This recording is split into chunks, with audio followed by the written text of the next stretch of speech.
Zone Media. Jiminy Christmas. Welcome back to Behind the Bastards, a podcast that for whatever reason is about aliens right now. Look, folks, after 3 straight weeks of Oprah, I needed something fun.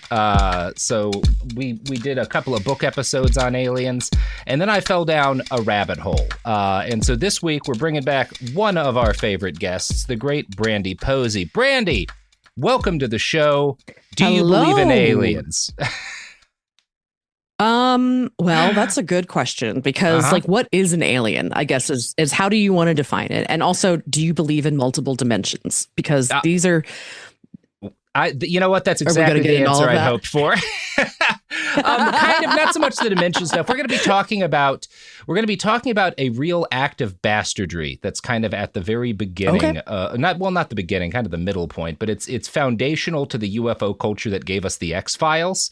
Like, we are talking about the stuff that became the X-Files, which started as a disinformation campaign, and a lot of it can be tied specifically to an Air Force intelligence guy named Richard Doty, who was basically brought in to mentally abuse and destroy a basically decent, definitely too credulous guy who started finding evidence of recording evidence of secret Air Force research. And so the Air Force was like, let's convince this guy it's all aliens. And they kind of destroyed his mind.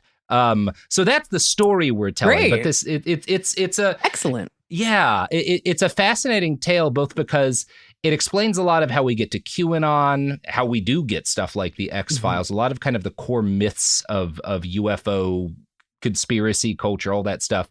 But it's also just a great story about U.S. intelligence services absolutely destroying a man in order to protect their ability to make engines of death, which is, that's some good stuff. We all love this shit.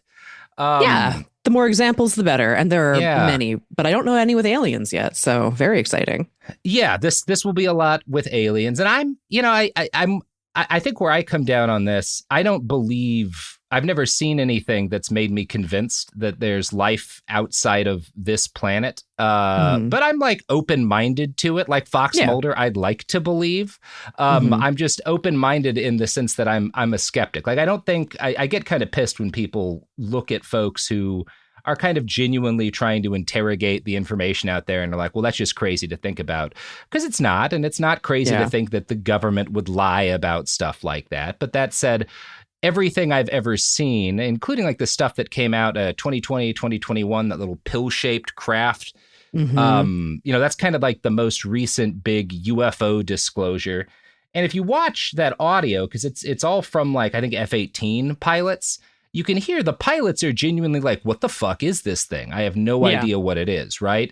And I understand why people default to, well, that must mean it's aliens. But there's a long history of all sorts of countries, the United States and countries that are geopolitical enemies of the United States, testing all sorts of weird craft that people don't are capable of doing things people did not know was possible at the time. And that is the origin of most of our UFO myths, is stuff that's completely explicable that you wouldn't let some pilot in on, right? Because it's too secret for him. Yeah. Well, because you can imagine also the first time somebody saw an automobile, did they think that was an alien? It's just, human, we're building technology in different ways. Yeah.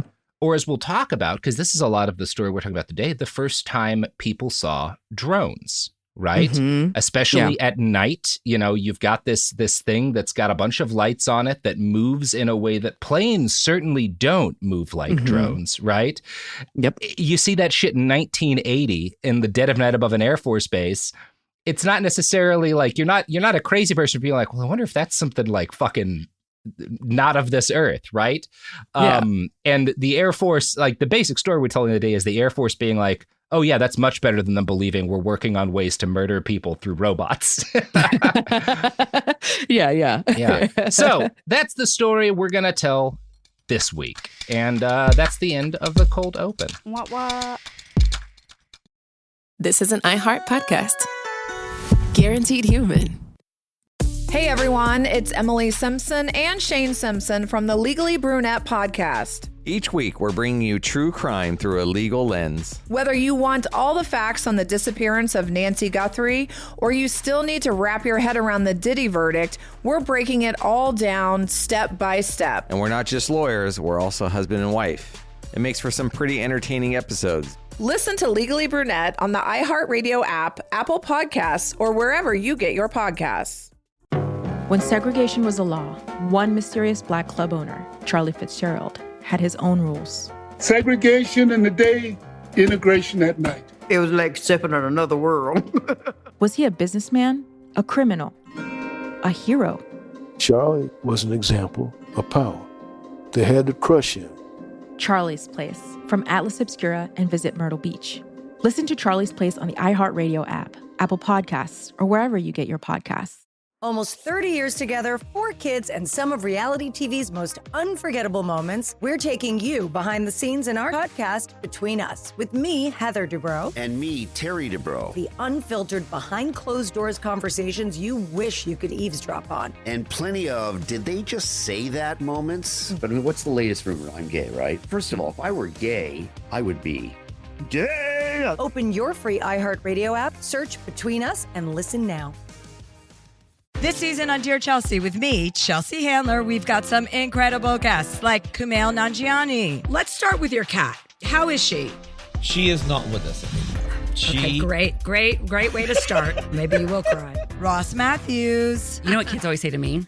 Are you a boy or a girl? Oh my God. All the That's time. So funny. I know. love it. So I try to butch it up for kids so they're not confused. Yeah, but you're butching it up is It's, basically like an angry woman. It's like Doris Day. Right? No, I turn into B. Arthur. Listen to these episodes of Dear Chelsea on the iHeartRadio app, Apple Podcasts, or wherever you get your podcasts. And we're back. We're starting the episodes. Brandy, it's been a bit since you've been on the show. You are a very busy person, and I wanted to, before we get into the episode, is there anything you wanted to kind of plug up top? Yeah, definitely. So my podcast, Lady to Lady, has been around for 13 years at this point. We're every Wednesday for 13 years. We're an independent show where me and my 2 co-hosts have a 4th guest on every week who's usually another female identifying person. And it's just 4 women riffing in like a positive way, which is something that entertainment doesn't want to show you very often. Mm-hmm. So they've been around forever. I also have an independent comedy record label that I started last year called Burn This Records. You can find us on Instagram at burnthisrecords.com. And basically that is like a completely DIY project trying to lift up voices from around the country that other labels aren't dealing with. And I'm also doing it in a much less predatory way than most comedy labels work. I've always self-released all of my own things, and I'm just like expanding that information to try to like include more people and kind of keep, As a rule in the industry, the only thing more evil than like the NSA and military intelligence is comedy labels. Yes, very. I mean, honestly, you're not wrong. No, that was only a partial joke. We could do. I have a couple of bastards for you for later if you ever want to need a couple of pitches. It is funny how like horror cinema and whatnot, nearly all like nice people involved in making it. Comedy, real mixed bag. A lot of monsters in comedy. A lot of nice people. I mean, the best of people and the worst of people I've met in comedy. And I think comedy is an important thing in our culture because I think it is important to remember that just because someone makes you laugh and is charming, it does not mean they were a good person at all. It is a trick. It's a trick that we are able to do, actually. One of the most important things to accept about the world is like, just because somebody's, we don't need to get into this right now, but I agree with you entirely. So back to fucking aliens. Not aliens. Back to fucking aliens, but back to fucking aliens. I don't know where the story's going. We'll see. Maybe.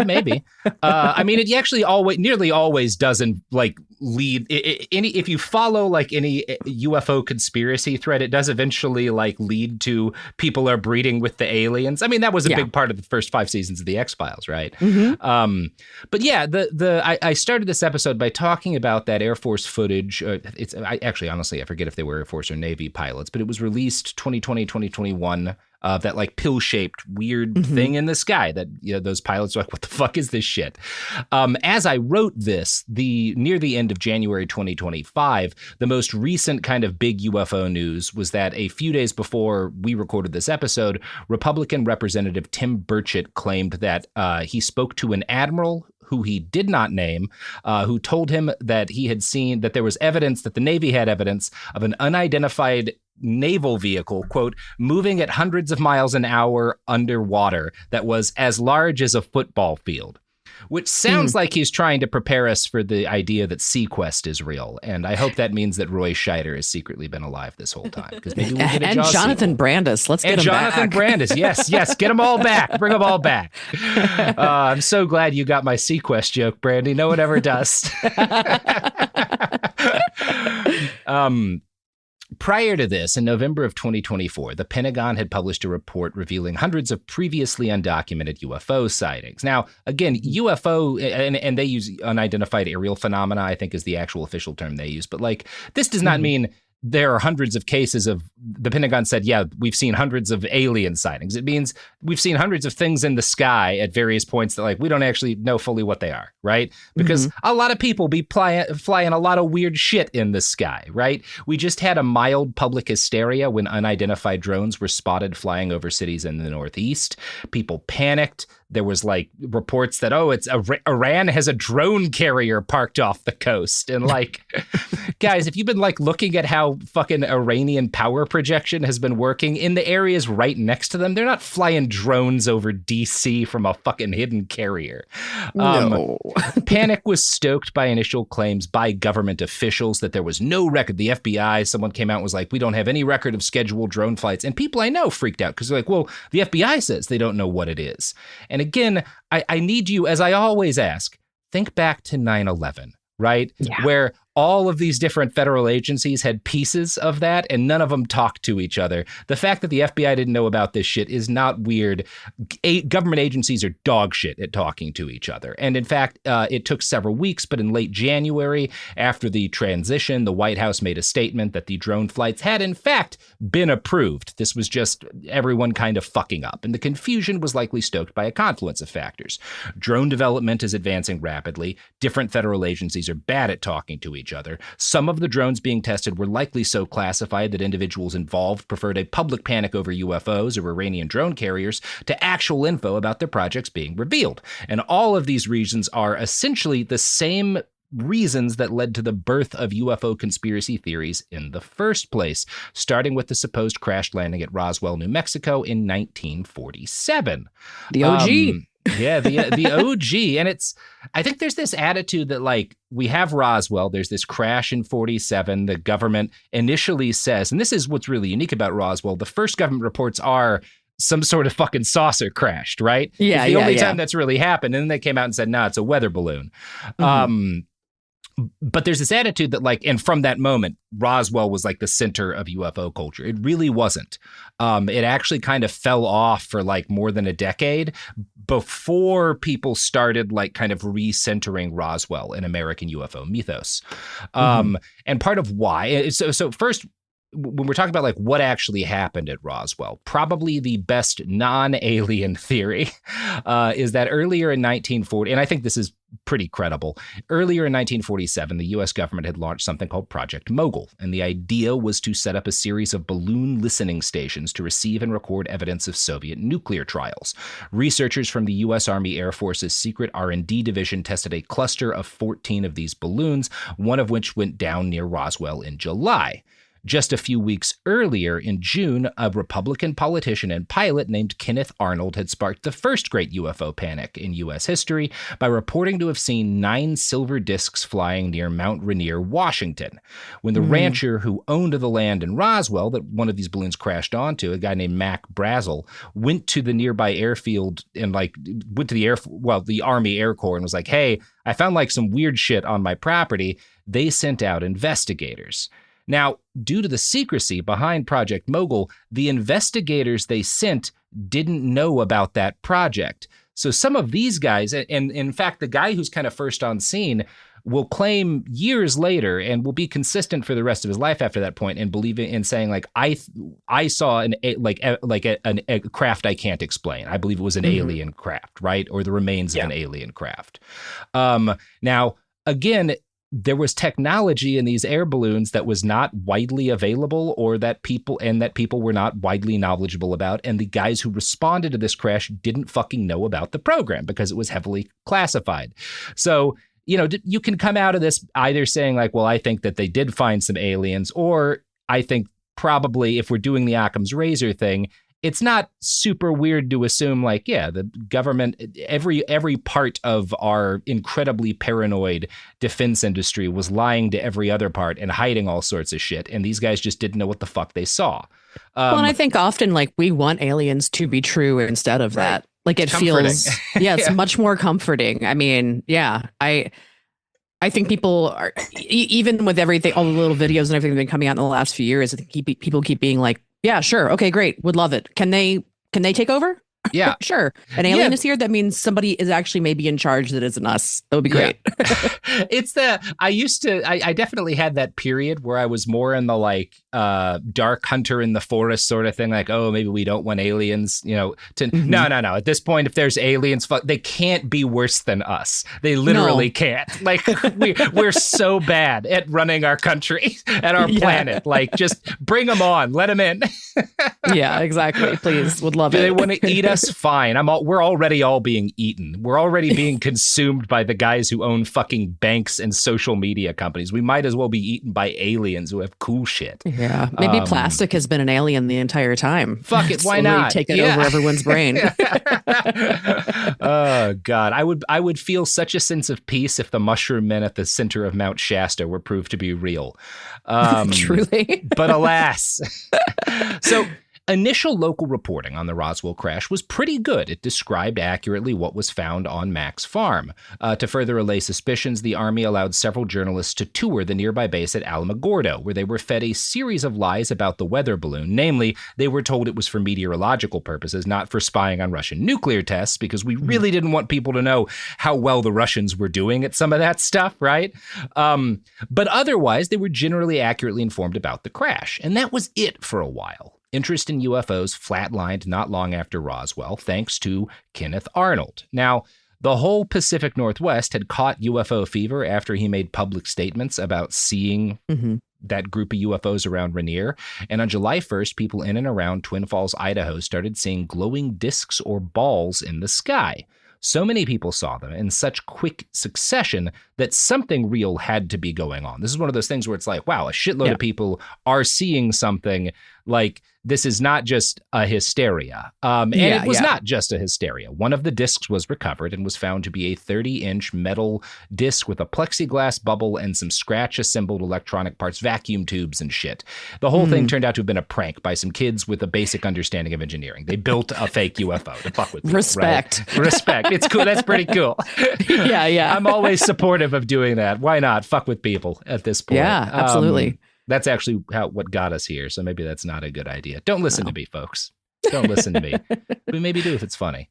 So public interest in UFOs kind of fell off after this. This is sort of what makes people because there's this initial surge in interest and belief, and like Roswell might have immediately been kind of a big thing, but then there's this very famous hoax that happens within days of Roswell, and suddenly people are like, oh, you know what, maybe only crazy people and cranks believe in UFOs, right? And that's kind of what happens after this, right? There's UFO culture continues to evolve, but it's not a thing that the average American feels good. If they take it seriously, you don't want to talk about it, right? Because then you'll get kind of like written off as a kook, you know? Well, and it ruins their lives. I think everyone that's ever come forward like publicly about, a potential alien encounter, they're not better for it after they've told everybody about that. No, and as we'll talk about, a lot of those people, were definitely being fed lies by the government, because the government was like, well, shit, we can distract attention from like the shit that we're doing if we just like fuck with these people.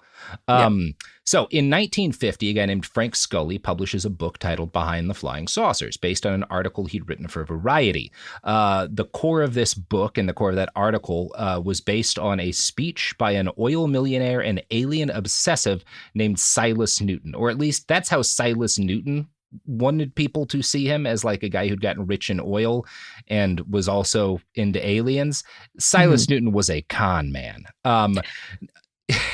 As most Silases are, not to besmirch the Silases of the world. Sili? I don't know how you... I've never met a good Silas. Look. No, neither have I. A name, frankly, thankfully lost to the ages as well. That's right. Don't name your kids Silas. And if you're a Silas, change your name, right? Yeah. You know, that's the official stance of this podcast. Sorry, Silases. No, agreed. I'm going to put it official stance of lady to lady as well. I speak for my podcast. Several podcasts are against Silases. We're going to get like a whole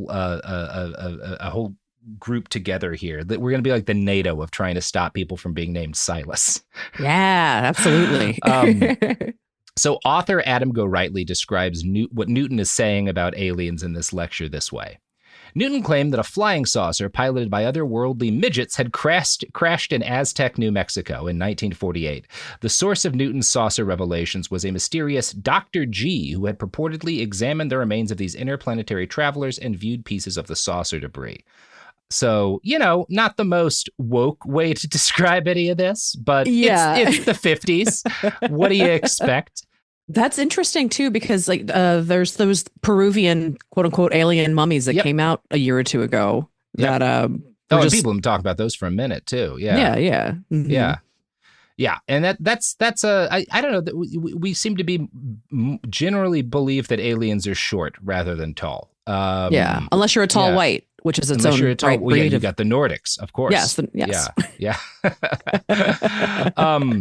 So Scully writes this book based on the kind of shit that Silas is saying, and as soon as the book comes out, it is revealed to all be based on a host. Newton had been working with a friend to spread lies about aliens because he was just sort of a general con man. He was probably not a millionaire, and he certainly did not have a legitimate oil business. He actually made his money by selling fake leases to supposedly oil-rich land alongside magnetic oil detecting machines. So he will sell you a lease that isn't real to land and bring along a machine that you can lease that will show you that there's oil on that land. And none of it's real. Just a con man, a beautiful con man, one of America's greats. But that's pretty good, yeah.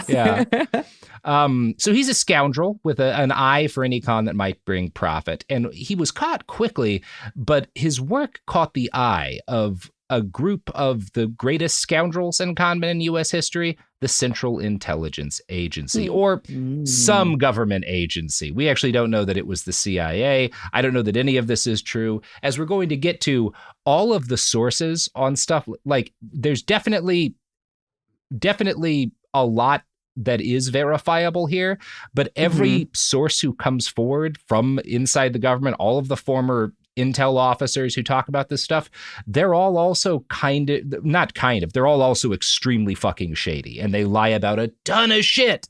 So in his book, Saucer, Spooks, and Kooks, Adam Gorightly notes that a former CIA officer, Carl Pflock, claimed to have uncovered records that Silas Newton was visited by shadowy government agents who asked him to keep telling tall tales about flying saucers. Pflock mused, did the U.S. government or someone associated with it use Newton to discredit the idea of crashed flying saucers so a real captured saucer or saucers could be more easily kept under wraps? Was this actually nothing to do with real saucers, but instead some sort of psychological warfare operation? And I think there's a very good chance that Silas was encouraged to keep doing this because we have good documentation that different intel agencies, including the NSA, encouraged people to tell flying saucer stories, right? The CIA as well did this. I don't think Silas Newton was being, again, I don't think this is like psych warfare or necessarily covering up a real alien thing. The evidence suggests that they're covering up weapons development, right? Yeah. So, like a startling number of foundational UFO culture dudes, Carl was also into right-wing politics. After working at IBM and the CIA, he was hired by the American Enterprise Institute to work as a senior editor. He contributed to the Libertarian Review and Reason magazine, as well as writing short stories about aliens. During the Reagan administration, he was made Deputy Assistant Secretary of Defense for Operational Test and Evaluation. And this is a lot of these guys, like many. It's again, when people are kind of casually into it, they'll be like, well, now it's pilots saying that there's aliens, and now it's a member of the government. And it's like, from the beginning, the two people making the most reports that there were aliens were Republican politicians and pilots. Because pilots see a lot of weird shit and Republicans believe anything you tell them, you know? Yeah, no, exactly. Yeah. So Flock is an interesting figure in UFO culture because he was both a believer, or at least a quasi-believer, and a skeptic, publishing a book that ultimately debunked Roswell and first made public the connection between that event and Project Mogul. As guys in this world go, he's more credible than most. But that comes with a big asterisk, right? Yeah. So for a while, flying saucers are decidedly fringe, although some of the most consistent true believers are former military officers who often had intelligence clearances. In the 1950s, some of the most active UFO research groups by civilians were made by and for former military intelligence guys. And this may have had something to do with the fact that the CIA and the DIA, the Defense Intelligence Agency, had experimented by this early point in putting out misinformation on UFOs to test subordinates, right? And the logic here is that, okay, you want to know, this guy is kind of like he's a security guard at a facility where we're really doing some shit, and maybe he's someone we're thinking about promoting to be in a more sensitive thing. Tell him that there's aliens. Tell him that we have a flying saucer. If that gets out in the media, you know this guy can't be trusted, right? And if he doesn't say shit, then maybe you tell him the truth, maybe you don't, but like either way, you know you can trust him, because if he's not going to tell the media that like there's fucking aliens, maybe he's actually like somebody that we can trust with real secrets, you know? I love that the government runs like Scientology. It's great. Absolutely runs like it's all cults all the way down, baby. That's American culture. Yeah, it's instead of Xenu, it's you know, whatever we're calling this one. Yeah. Flying saucers become sexy again in the late 1970s when a researcher named Leonard Stringfield makes a public presentation at the 1978 Mutual UFO Network Symposium. MUFON, I think, is what people call it. I've been to a MUFON meeting. Yeah. Oh, I would love to go to a MUFON meeting. That sounds like a hoot. That's great. It was a blast. He claims that a retired Air Force colonel had told him that an alien craft had in fact been recovered at Roswell, and this guy was one of the first military responders at Roswell, and died convinced that what he saw was an alien spacecraft. The narrative starts to pick up steam from here, and an NSA memo revealed as part of a FOIA request suggests the CIA had something to do with it. Here's Go Rightly's book again. The memo, dated August 29, 1978, was written by an unidentified NSA assignee who commented on what he suspected to be a number of fraudulent CIA memos presented at the symposium. It was later revealed that the assignee in question was a former NSA employee and MUFON board member Tom DeLuey. And a lot of guys at MUFON have are reached out to by people in intelligence agencies and fed info. So it's very hard to say what, like, were these CIA memos just something some people made up? Were they memos the CIA faked, or were they memos the NSA faked pretending it was the CIA, right? All of these things are kind of possible because all of this shit happened to some extent. And if you want to believe, then you're just like, please, I won't question it. Just give it to me. Yeah. Just give me the good stuff. Yeah. Speaking of the good stuff, that's the sponsors of our podcast. Wow. Segregation in the day, integration at night. When segregation was the law, one mysterious black club owner had his own rules. We didn't worry about what went on outside. It was like stepping in another world. Inside Charlie's place, black and white people danced together. But not everyone was happy about it. You saw the KKK? Yeah, they were just dressed up in their uniform. The KKK set out to raid Charlie, take him away from here. Charlie was an example of power. They had to crush him. From Atlas Obscura, Rococo Punch, and Visit Myrtle Beach comes Charlie's Place. A story that was nearly lost to time. Until now. Listen to Charlie's Place on the iHeartRadio app, Apple Podcasts, or wherever you get your podcasts.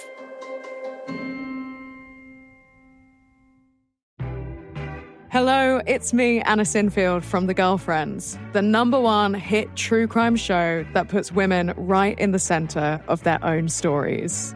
I'm back with more one-off interviews with some truly kick-ass women on The Girlfriends Spotlight. I want to introduce you to Sylvia. I'm going to climb this. And then there's Visaka. Let's see how we can stop killing and save lives. Layla dared to ask the question, is badness hereditary? And finally, we'll meet Rosamond. If it wasn't for the air where Ella lived, she wouldn't have died on that fatal night. You'll even get to meet my mum in that one, who I can always count on to keep my feet on the ground. I'm not too intimidated by her. What are you talking about? Listen to The Girlfriend Spotlight on the iHeartRadio app, Apple Podcasts, or wherever you get your podcasts. Segregation in the day, integration at night. When segregation was the law, one mysterious black club owner had his own rules. We didn't worry about what went on outside. It was like stepping in another world. Inside Charlie's Place, black and white people danced together. But not everyone was happy about it. You saw the KKK? Yeah, they were just dressed up in their uniform. The KKK set out to raid Charlie, take him away from here. Charlie was an example of power. They had to crush him. From Atlas Obscura, Rococo Punch, and Visit Myrtle Beach comes Charlie's Place. A story that was nearly lost to time. Until now. Listen to Charlie's Place on the iHeartRadio app, Apple Podcasts, or wherever you get your podcasts. Ever feel like you're being chased by the marriage police? Welcome to Boys and Girls, the podcast where dating isn't dating. Arranged marriage is basically a reality show, except the contestants are strangers and your entire family is judging. You're sipping coffee with one maybe, grabbing dinner with another, and praying your karmic Ken or Barbie appears before your shelf life runs out. Trust me, I've been through this ancient and unshakable tradition. I jumped in hoping to find love the right way, and instead I found chaos, cringe, and comedy. And now I'm looking for healing. Boys and Girls dives into every twist and turn of the arranged marriage carousel. The meet awkward, the near misses, the heartbreak, and let's not forget all the jokes. Listen to Boys and Girls on the iHeartRadio app, Apple Podcasts, or wherever you get your podcasts. And we're back. So, if you take nothing else from these episodes, it should be that military officers and intelligence agency employees backing up UFO conspiracies or any other kind of conspiracies doesn't mean those conspiracies are likelier to be true, because all of these people are professional liars, right? Yeah. Not only are they professional liars, but there's nothing that means somebody who reached a moderately high level in the CIA or the Special Forces or the DIA is not just as crazy as that guy you met at a bar who claimed the Martians stole his vas deferens, right? Like, Michael Flynn is out of his goddamn mind. Like, and was legitimately a guy with a lot of, like, who had a very high position in the military establishment. He had a lot to do with intel in specific areas, right? Like, and he's, you know, a nut and a dick and a fascist. Now, to your average American with slightly nerdy inclinations, a lot of this UFO stuff is kind of like background noise. Kids love it. You know, there's like an entertainment, a lot of movies and stuff based around this stuff in the 50s and 60s. And so it's not necessarily like taken super seriously by a ton of people. And it probably started as kind of like a lark for a guy that we're going to be talking a lot about in these episodes, who was, I don't know if hero's the right term, but I'm very sympathetic to him, a fella named Paul Bennewitz. And Paul Bennewitz is the victim of Richard Doty and of the U.S. intelligence establishment during this period. He is an engineer with a master's degree in physics who started his own small business, Thunder Scientific, in 1969. People will say that Paul was a genius with electronics. He is very good at what he does. He'd moved to New Mexico to be closer to the bleeding edge of the experimental aerospace industry, and he dug a niche for himself there, providing different measurement instruments for NASA and the Air Force. He hit the market at a spectacular time when all of these industries were exploding, and his intention was initially to get a PhD, and he has to shelf that because his company is so successful and it's growing so fast. Thunder Scientific established a lab right outside of Kirtland Air Force Base and had regular dealings with scientists and officers from the newly established Air Force. In the book Project Beta, Greg Bishop writes, "The demands of his business now left little time for friends and socializing, but this did not bother him. Thunder Scientific and his family were all that he needed. What little time he had left was devoted to plowing through a small collection of Wild West novels, his only guilty pleasure." So, pretty nice, harmless guy. He's making altimeters and shit, for devices for measuring moisture in the air on planes and stuff, that kind of nerdy stuff, right? No, totally. This is definitely the CIA is going to ruin this man's life. Oh, they're going, I think it's more the NSA and Air Force intelligence, but the CIA, there's a number of people involved in fucking with Paul. Poor guy. Paul has hobbies. He's a pilot, and he's an aerobatic pilot. So he likes to do plane stunts and shit. He's very good. Starting in the 1970s, he begins paying increasing attention to the UFO movement. He joins the Aerial Phenomenon Research Association, or APRO, which is a civilian UFO research org based out of Tucson. And so that's somewhere, I think sometime in the mid 70s is when he joins APRO. And so he's pretty plugged into all this stuff. A year after Leonard Stringfield he co-writes that book that reignites interest in Roswell and flying saucers in April of 1979, Paul attends a big conference on cattle mutilation, which had just started to become a thing that people were talking about. And this is, when I say a conference on cattle mutilation, this is less kooky than a lot of these events are going to sound because, in part, there's some actual shit being done to cows. So there's some serious people there who actually want to know what the fuck is going on. The event itself is hosted by Republican Senator Harrison Schmitt, a former astronaut who'd walked on the moon. Among the attendees were numerous FBI agents, politicians, local law enforcement officers, scientists from Los Alamos, tribal officials, and of course, New Age psychics wearing robes alongside disheveled ufologists. Of course. Of course. I mean, they have to be there. I mean, right. and what a party in the parking lot. Somebody's got to be throwing the after parties. So you have these guys there. No, and acid, I think, is still legal at this point. Maybe they banned it by then. But man, the good Coke is out there. People have Quaaludes. I bet the parties were wild.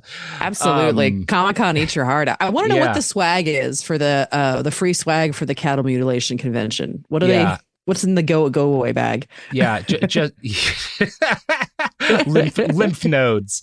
Yeah. So a reporter for the New Mexico Independent described the conference as a farce featuring the strangest collection of weirdos ever assembled in New Mexico. And I will tell you right now, that is no longer an accurate statement. I've spent too much time in New Mexico to believe that. A lot of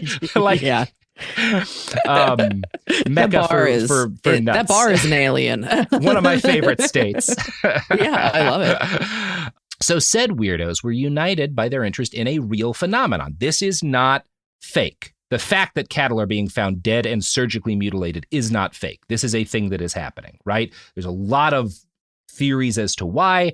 There's one that is almost certainly the actual truth here that we're going to talk about, but this is a real thing that is happening, and people are rightfully like, what the fuck is going on, right? This starts when a decent number of cattle are found dead and surgically mutilated in the Dulce area, near Dulce, New Mexico, which itself is near the Jicarilla Reservation. One of the first investigators is a state trooper named Gabe Valdez, who's a very, a kind of a titan in the ufology field, and again, one of the guys who's more credible, kind of within this community, which is not to say does not believe some stuff that can't be proven, but just is one of the guys who is attempting to actually go about some of this like scientifically. And Gabe, as he's looking, because people, he's getting calls from like ranchers, like, I've got this cow's like fucking cut up, man. This is fucking weird. He finds tripod prints near several of the corpses, and he initially theorizes that this is evidence that an alien craft had landed nearby, which it is not, but Valdez keeps digging, and he eventually uncovers evidence that makes it very clear this is human beings did this, right? And the specific evidence is that several cows were found to have been drugged with atropine, and a gas mask had been found at one site, right? God damn, what's the matter with people? I'll tell you what's the matter. This sounds like a student film gone wrong. Brandy, this is so much more fucked up than you're. No. Yeah, this is so fucking crazy. What the reason why this is happening? The likely reason. Again, this isn't. I can't tell you exactly. This is definitely what happened. But the theory Valdez and his son come up with, I think, is very credible. So Valdez starts to suspect that the government is secretly killing and studying the corpses of cattle. He found that most of the deceased animals had their tongues and lymph nodes, specifically their lymph nodes, removed, which is the organ you would take if you wanted to do tests for cancers, right? Okay. Yeah. So there is good reason now to suspect that these mutilations were tied not to aliens, but to a secret government project called Project Gas Buggy, which had been launched in 1967 as part of the Plowshare program. Have you heard of the Plowshare program? No, I don't know about the Plowshare program. It hasn't come up in my searches. Man. One of my favorite things the government ever did, and by that I mean like one of the funniest things. This is like fucked up and horrible, but it's extremely funny. And it's also kind of soothing, because if the government did this, what I'm about to explain to you, and didn't get us all killed, I think we've got a pretty good shot of surviving the next few years. Great. Love that. I love some hope. We'll try to be hopeful here. So Project Plowshare was named after Isaiah 2:4 in the Bible. They will beat their swords into plowshares, right? And that means like we're going to take these weapons and turn them into a tool that we use to get food, right? Okay. The project was established as a way for Dwight Eisenhower to feel less bad about presiding over the birth of a planet-killing arsenal. In 1953, he gave his famous Atoms for Peace speech at the UN and promised that the United States would, quote, devote its entire heart and mind to find the way by which the miraculous inventiveness of man shall not be dedicated to his death, but consecrated to his life.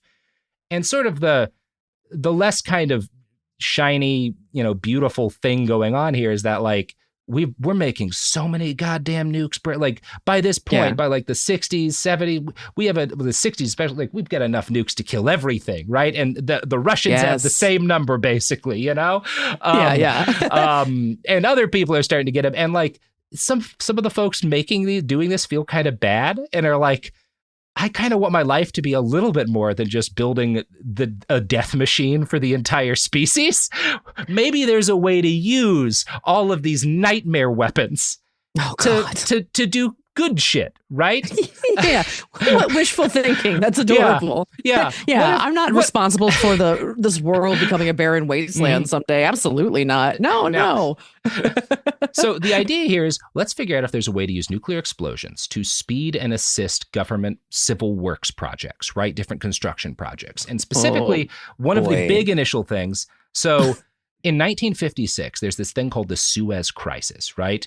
The Suez Canal. You remember when that big boat got stuck and it was very funny, sideways. but it also shit got like really expensive for a while because a lot of trade goes through the Suez Canal in Egypt. It's very important. Well, in 1956, the Suez Canal Company, which had been owned by Britain and France, gets nationalized by the Egyptian president. And there's like a crisis over like whether or not Europeans are going to be able to use the Suez Canal. And like this, by the way, is still a major factor in geopolitics. Like particularly liberals in the US like to act like France and whatnot is like so much less fucked up of a country. But look at the kind of weapons France sells the Egyptians. No matter who's in charge, no matter what they do to their people, no matter how violent an asshole they are, France is always willing to sell the Egyptians any kind of fucked up weapons they want because there's this canal and it's kind of a big deal, right? Yeah. So 56, the Suez Canal gets shut down and people in our government and people in, our allied governments are like, fuck, we got to figure out something. And what's the most logical thing to do if you need to replace the Suez Canal, Brandy? Make it bigger, blow it up. No. That's crazy talk. No, the most logical thing to do is to detonate 520 thermonuclear weapons in a line across the Holy Land through the Negev Desert to the Mediterranean Sea. Oh, I know about this. I've nuke read about the whole this. Holy Land. 500 nukes. Oh, that's so fun. This is also a recent theory that's come up in the last year and a half or so. We've been hearing about. Okay, interesting. Great. Yeah, it is. It's fascinating to think of how different everything going on there would be if, like, in addition to all of the awful stuff happening, everyone had fucking radiation poisoning because we set off 520 nuclear explosions. Jesus, that's probably wouldn't have gone well. That's my theory. I would have loved probably to have bad. been in the initial pitch of this. Just somebody's like, all right, hear me out. I know this bomb can destroy anything. What if? Yeah. 500. PowerPoint slides. Yeah. Let's get through it. Okay. All right. Here's, what do you think? Picture of a shovel. We all hate digging, right? What do we love? Nukes. We just want to see what it looks like to do that. It wouldn't gonna be split fine. the earth in half or anything. I can't think of any downsides to setting off 520 nukes in the Holy Land. Seems like a good call. What Jesus is really what he died on the cross for was this. Like, he would have loved nukes. Oh my God. Yeah, it's from the book of Silas, which is a horrible book that we have never published. Yep, that's why we hate Silas's. So the idea of repurposing this doesn't catch on. People, thank God, enough people are like, are you out of your fucking mind? You can't do that. So we don't do this, but the idea of repurposing nukes for civil use lingered on. And in 1957, Project Plowshare is established. And I want to quote from a write-up from the Science History Institute. Plowshare scientists looked at the natural world as if it were a piece of clay waiting to be sculpted by nuclear tools. As the father of the hydrogen bomb, Edward Teller, remarked, "If your mountain is not in the right place, drop us a card." And I do love that, like, atomic era mad scientist shit. Like, yeah. The swagger is real. That is kind of cool. In 1960, Popular Mechanics devoted an article to the idea with Edward Teller. Sophie will pull up the thing on the screen here, but it's the cover of Popular Mechanics, March 1960. There's a picture of Teller sitting at a desk with a bunch of papers. "We're going to work miracles. The atom's power is ready to unlock a treasure chest of Arctic oil, dig open an Alaskan harbor, open the spigot for Colorado's shale." This article is by Edward Teller. I'm going to read a little bit of that opening. "When you look at a map of Alaska, you will observe that Point Hope at the northwest corner projecting out into the Arctic Ocean. Above Point Hope, the shore is exposed to the polar ice pack, which even in the summer is never far offshore. Ships can travel north of this point only 1 month in 12. But below Point Hope, the shore swings to the southeast, and the sea is free of ice for 3 months of the year. Nearby are coal deposits, and somewhat farther, oil that might attract commerce, except for one vital lack. There is no harbor, no good anchorage for seagoing ships." So they theorize a number of things, but one of them is to literally melt big chunks of the ice caps with nukes so that we can get at, like, coal and oil more effectively. I like that they just did the slow version of it by just never moving away from oil. Yeah. We it turns out we got there anyway, guys. Good news. Don't worry. I mean, I guess better than nuking it, probably. So Teller's got a problem, which is, we know at this point radiation bad, and thankfully, like, hydrogen bombs, less radiation, but like no radiation. And so there's a very good question here, which is like, hey, if we detonate like a nuke underground, won't it, like, could that be bad? Could it, like, cause real problems? And so Teller has to direct the first underground test of a thermonuclear weapon to gather data for busybodies who kept asking questions like that. So annoying. And the initial data seems to be good. They detonate a 1.7 kiloton nuke in Nevada, and I'm using nuke interchangeably here for all atomic weapons. Obviously, a hydrogen bomb is a very different thing from, like, the kind of bombs we used on Hiroshima and Nagasaki. But they are mostly using like hydrogen bombs. Like that is the idea for Plowshare after a point, because it's just like a better tool. Okay. And the initial data seems to suggest that like, oh, actually like this might be pretty safe, right? That's the initial data. This ignites a spree of dangerously insane plans, like Project Gnome, which suggested nuking a massive underground salt deposit in Alaska in order to create heat and steam to run a turbine, providing power for a nearby city. And Sophie's gonna pull up like a diagram explaining this, where it's just like generator, turbine, condenser, and then molten salt from nuclear explosion. It's for sure gonna work. Definitely. Totally will be safe. It's not crazy at all. Like, obviously, molten salt from a nuclear explosion, there's no possible downside to creating that. No, never. The good news is that local indigenous leaders find out that, like, Teller's like, what if we just nuke huge chunks of, like, Inuit territory and shit to see if that does something. And they're like, this seems bad. And they're particularly concerned because Teller had just carried out an H-bomb test a couple of years earlier in the Marshall Islands that had gone bad and caused the highest recorded levels of nuclear fallout in history. They had destroyed several islands and like that people lived on. Like, it's a real problem. We've done episodes of It Could Happen Here on the Marshalls and how much the U.S. fucks them over, but Teller's a big part of that. So, you know, he doesn't get to nuke Alaska to the extent that he wants to nuke Alaska. And again, his high hopes are dashed by the fact that everything he suggests and does is completely out of its mind. By 1967, Plowshare had moved on to a new idea. Deposits of natural gas could be extracted if nukes were used to break up dense rock formations that kept them trapped. This is the origins, like some of the origins of hydraulic fracking, right? Initially, they want to do hydraulic fracking with nukes. Oh my God. Great stuff, guys. Yeah, let's do it. Yeah. Fuck it. Fuck this planet. Nuke it all. No, it exists to be broken. It's the whole point of living. Yeah.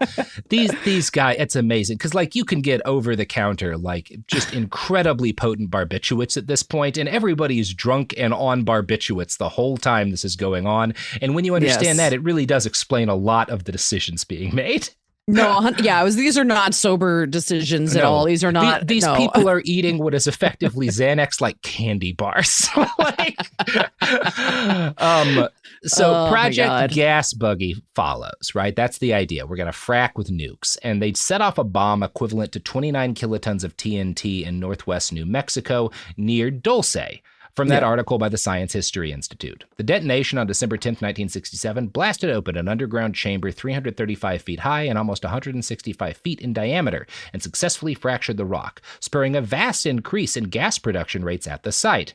Unfortunately, the blast also contaminated the gas with radioactive tritium, making it unsellable to consumers. So it does work, it just makes poison radioactive natural gas. Love it. Where do we put that? When we make that, what do we do with that? I'm just curious. What happens? God willing, now that RFK is going to be in there, you know, I think we can, I'm hopeful that we can just make that legal to use in homes, and we can all have all the radioactive tritium gas in our living rooms that we need. Yeah, absolutely. I choose for my kids what they get. Exactly. Maybe it's good for them, you know? Maybe it counteracts the vaccines. Yeah, eat your radioactive gas, kid. Come on. Absolutely.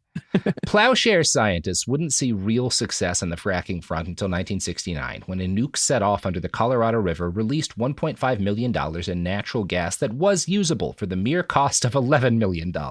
Also, the gas was still of very poor quality. Eventually, Plowshare was shuttered, but the radioactive tritium gas under New Mexico near Dulce remained. Right? So now we've got this big fucking hole underground filled with poison. Great. That's fun. That's just fun to know that's out there. I love a ticking time bomb. Yeah. So we've got this like death thing out in the middle of New Mexico, and we don't really know what the fuck to do with it, right? Now, what I'm going to say is not confirmed, but I consider it quite likely. Gabe Valdez eventually comes to the conclusion that the cattle mutilations around Dulce were carried out by government scientists studying the level of environmental contamination caused by the Plowshare tests. If this is the case, it's something that is still somewhat under wraps, and military spooks would have put overtime work in to hide it back in the 1970s, species, but it makes a lot of sense. They're clearly like studying animals around there to see like if they are developing cancers, and they don't want people to know about it. I think this is actually a very, very likely explanation for at least a good chunk of the cattle mutilations that are kind of found during this period of time. Oh God, it is worse. It is worse. You were right. It's so much worse. And it paid off. Yeah, They're just like curious alien bot or fucking not botanist, scientist or whatever. Yeah. No, yeah, you did not disappoint. You did not disappoint. That makes total sense. I want to know which scientist was like, but make sure you get the asshole. Like, yeah, you gotta get into that asshole. Yeah, exactly. Is that part of the experiment, sir? I mean, fuck it. Why not? It's for the showmanship of what we're doing here. We gotta get weird with it, people. Yeah. So this brings us back to Paul Bennewitz, because he meets Gabe Valdez at that cattle mutilation conference, and he actually approaches Valdez, and Valdez, who is like both an active state trooper who kind of becomes like in his area, that whenever there's like weird alien shit, his colleagues are like, hey, Valdez, go look into this. Like you're the crazy guy, right? Go check this out. Like, man, I just wanted to plant drugs on minorities. Right. Bullshit. I think Valdez really does want to be doing this because this kind of becomes his whole life. And he's like, as soon as this random like engineer is like, hey, can I like ride along with you to like look at weird alien stuff? Valdez is like, absolutely, man. Come on. Let's go trace down some fucking lights. And that's exactly what they do. They do a lot of ride-alongs together, and they become fast friends. Bennewitz is a believer, and Valdez is an open-minded seeker, right? You know, that's kind of the minimum of what I'd say he is. What is their sexual tension like, and is this the exact thing that X-Files is based on? Oh, they're fucking. Yeah, absolutely. Oh, great. This is what Molian... No, they're not. I have no evidence of that. But it would be funny if this is like the fucking, the Mulder and Scully origin. The sexual tension you can cut with a knife. Also, Valdez does in fact get pregnant with an alien baby. That's very much confirmed. His dad's an admiral. I think Scully's dad was an admiral. Maybe he was a captain. I know he called her Starbuck. I just watched that episode the other night.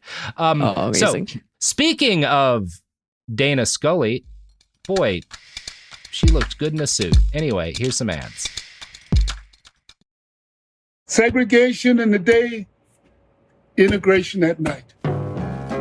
When segregation was the law, one mysterious black club owner had his own rules. We didn't worry about what went on outside. It was like stepping in another world.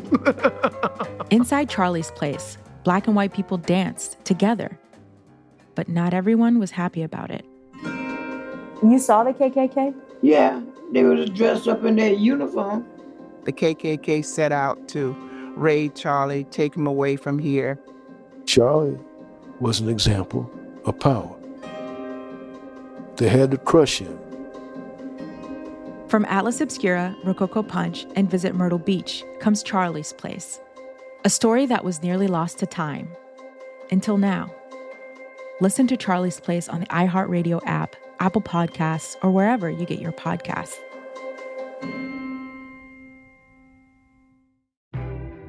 Hello, it's me, Anna Sinfield from The Girlfriends, the #1 hit true crime show that puts women right in the center of their own stories.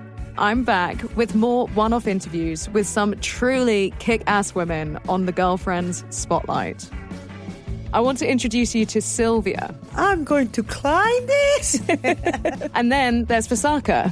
Let's see how we can stop killing and save lives. Layla dared to ask the question, is badness hereditary? And finally, we'll meet Rosamond. If it wasn't for the air where Ella lived, she wouldn't have died on that fatal night. You'll even get to meet my mum in that one, who I can always count on to keep my feet on the ground. I'm not too intimidated by her. What are you talking about? Listen to The Girlfriend Spotlight on the iHeartRadio app, Apple Podcasts, or wherever you get your podcasts. Segregation in the day, integration at night. When segregation was the law, one mysterious black club owner had his own rules. We didn't worry about what went on outside. It was like stepping in another world. Inside Charlie's place, Black and white people danced together. But not everyone was happy about it. You saw the KKK? Yeah, they was dressed up in their uniform. The KKK set out to raid Charlie, take him away from here. Charlie was an example of power. They had to crush him.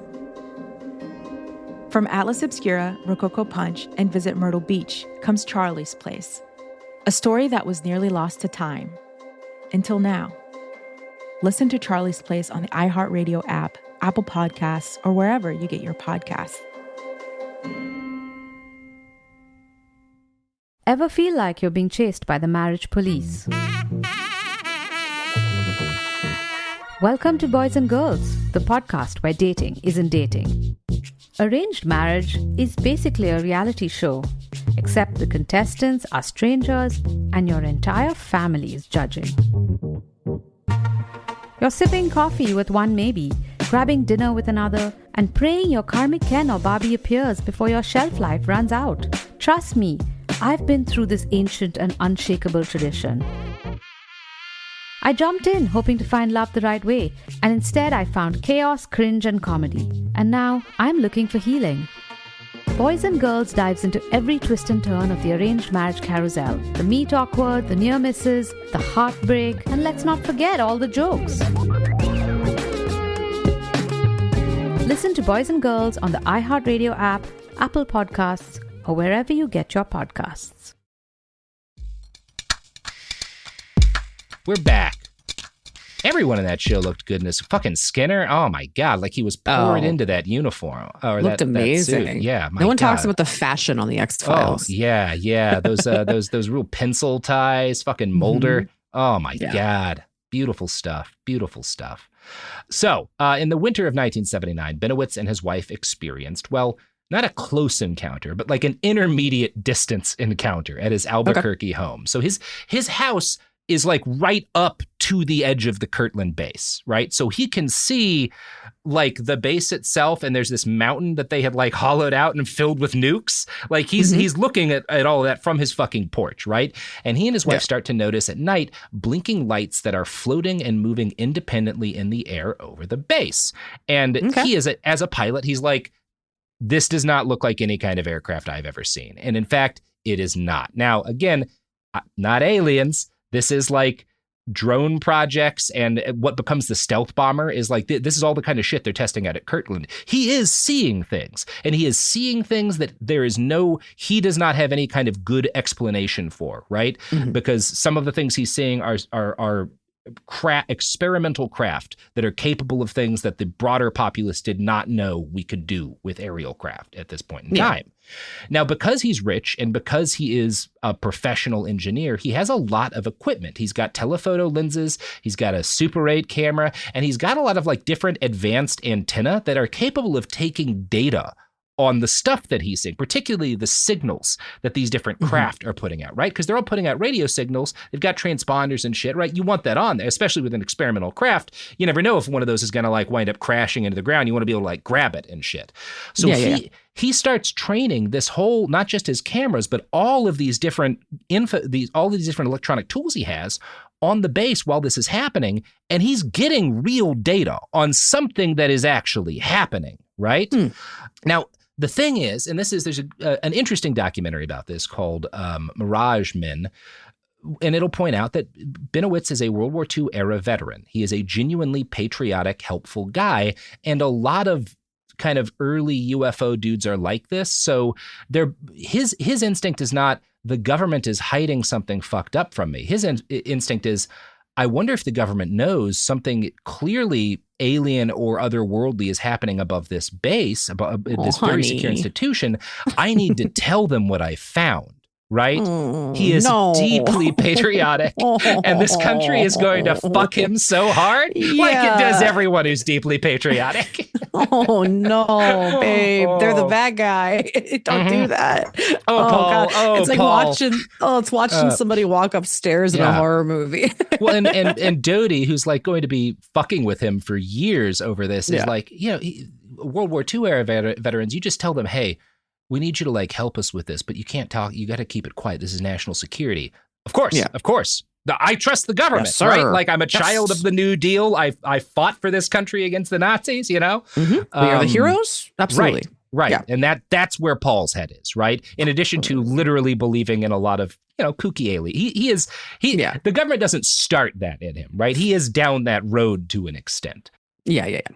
So the reality of the situation is that he and his wife had documented evidence of some kind of experimental plane, drone, or other electronic gizmo. There were a number of different things at because part of like this whole Kirtland base is like one of the things that's kind of in this whole area is Sandia National Laboratories, which at the time is the #1 weapons development facility in the United States, at least probably on the planet as a result of that. And like one of the things they're working on is early laser guided missiles, in addition to other different kinds of projects.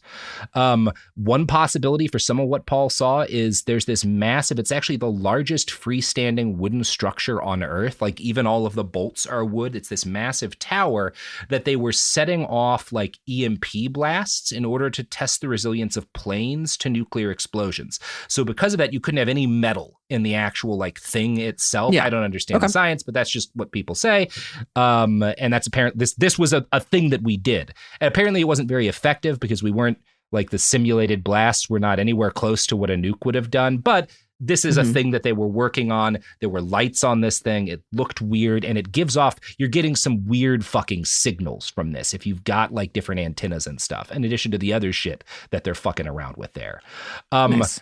So I think somebody who was less inclined towards belief in, aliens and the paranormal than Paul might have been like, yeah, there's probably some sort of weird Cold War weapon system being developed there or whatever. Paul does not make that leap. He captures grainy footage of lights with his 8mm camera, and he uses his engineering knowledge to design and construct a tracking antenna array on his roof. Adam Gorightly notes, quote, Bennewitz installed an arsenal of tracking antenna on his roof to record signals apparently emanating from these UFOs, which he claimed could DF direction find at distances of up to 60 miles. Alarmed that these craft posed a national security threat, Bennewitz alerted Kirtland base officials of his findings. Not long after, Bennewitz received what he believed were alien transmissions. Now, the reality of the situation, and again, this is not entirely clear, but what's very likely happening is that being a good engineer, Paul has built an array that is actually receiving encrypted transmissions because the Air Force is experimenting with classified broadcast technology to send out coded messages, and Paul is picking this shit up, right? Some of it's probably interference from the EMP setup, but he's actually almost certainly getting some actual encrypted stuff, right? Yeah. So he goes to the Air Force and he's like, hey man, I've been like listening and taking footage and there's like aliens, and they're like, yeah, okay, another alien guy. And then he's like, and I pointed my incredibly advanced antenna array at your base of secret military bullshit and look at these coded transmissions. And they're like, oh fuck. This guy might actually have something that could be a problem. We really don't want him doing this. Fuck. Yeah, please don't. No. Oh shit. Oh fuck.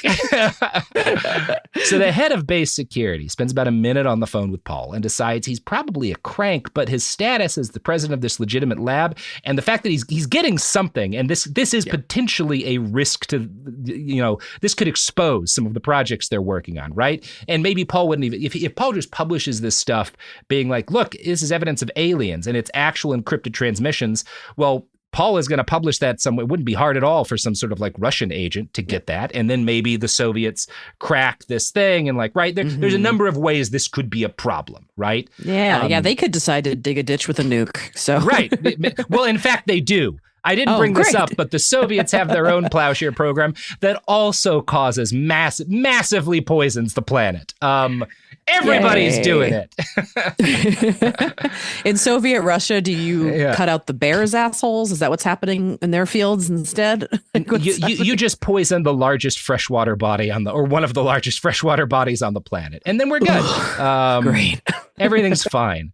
So yeah, and it's also, maybe it's not the transmissions that freak him out. Maybe it's that he's getting documentation about some of the craft. We don't know exactly what it is, but like the Air Force doesn't just say, okay, tell this guy we're making a note of it. They're like, we should keep talking to this dude. We need to get one of our guys, an agent from the Air Force Office of Special Investigations, to befriend Paul Bennewitz and see what he knows. And so the head of base security, Colonel Ernest Edwards, picks an Air Force Office of Special Investigations agent named Richard Doty to do just that. And we will be talking about Doty and what happens next to our friend Paul in part 2. Ooh, cliffhanger. Mm-hmm. That's it. Anything you want to plug, Brandy? Yeah. Thank you. This was awesome. I'm excited to hear part 2. For the listener, you guys can find me on every social media app at this point at Brandazzle. I got the Blue Sky. I got the Threads. I got the X, still formerly known as Twitter. Oh, yeah. I've got Red Note. I'm on there now. Who cares? Whatever. TikTok. It's deleted from my phone, but my account exists. Instagram, Facebook, wherever. Brandazzle, brandyposey.com is my website for a bunch of stuff. I have an album coming out in March that I actually recorded in Portland last year. And Burn This Records on Instagram, and Lady to Ladies, my podcast. Excellent. Thanks, guys. Excellent. All right, everybody. Well, until next time, go force your way into an Air Force base and just start taking photos, Or what's the worst that could happen? Or don't. Naruto run right on in. Yeah, Naruto run right into Area 51. They love it when people do that. It's a lot of fun for them. Behind the Bastards is a production of Cool Zone Media. For more from Cool Zone Media, visit our website, coolzonemedia.com, or check us out on the iHeartRadio app, Apple Podcasts, or wherever you get your podcasts.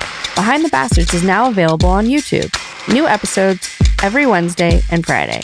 Subscribe to our channel, youtube.com/@BehindTheBastards. When segregation was a law, one mysterious black club owner, Charlie Fitzgerald, had his own rules. Segregation in the day, integration at night. It was like stepping in another world. Was he a businessman, a criminal, a hero? Charlie was an example of power. They had to crush him. Charlie's Place, from Atlas Obscura and Visit Myrtle Beach. Listen to Charlie's Place on the iHeartRadio app, Apple Podcasts, or wherever you get your podcasts.